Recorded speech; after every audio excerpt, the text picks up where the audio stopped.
और पूरे इस बिहार की तरफ देश निगाह रखते हुए है।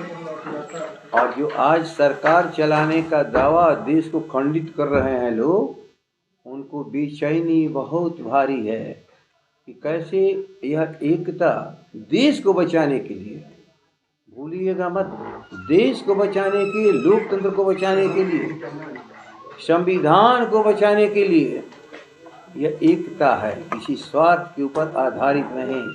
भारत की 130 करोड़ जनता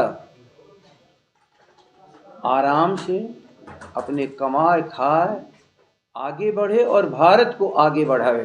दुनिया के पैमाने पर जो आज दुनिया के पैमाने पर शिकायत भारत की हो रही है, वो हम लोगों ने कभी सुना नहीं था, लेकिन सब कुछ देखा जा रहा है। इसके बावजूद भी लोकतंत्र में लोक लाज से लोकतंत्र चलता है, जरा भी शर्म नहीं है। कोर्ट तक जा रहे हैं बंद लिफाफे में, और बंद लिफाफे में क्या चाहते हैं, कोर्ट कहता हमको ओपन करो।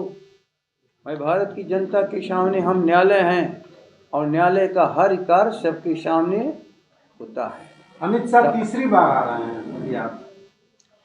अरे वो तो 2 बार देश को नष्ट कर चुके हैं, अब तीसरी बार नष्ट करने के चक्कर में पड़े हैं।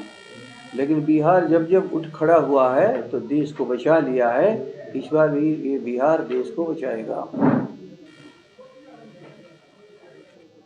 उनका कार्यक्रम अलग है, हमारा कार्यक्रम अलग है, लेकिन वह भी 24 की तैयारी कर रहे हैं, हम लोग भी 24 की तैयारी उनसे पहले शुरू कर दिए हैं। तो भीड़ जुटाऊ होगी रैली, अमित शाह की जो रैली हुई थी उससे ज़्यादा भीड़ आप लोग जुटा पाएंगे सीमांचल में? एक बात सुन लीजिए, इस भीड़ की गिनती नहीं होगी।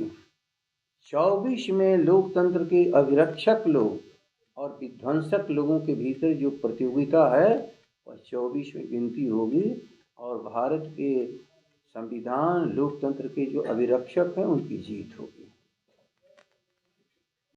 एक बार वहाँ की भीड़ विजुअल देख लें, उनके संदेश को वर्चुअल माध्यम से जाते हैं, किसी भी दुख तकलीफ या किसी लड़ाई और संघर्ष। ठीक है, चलो।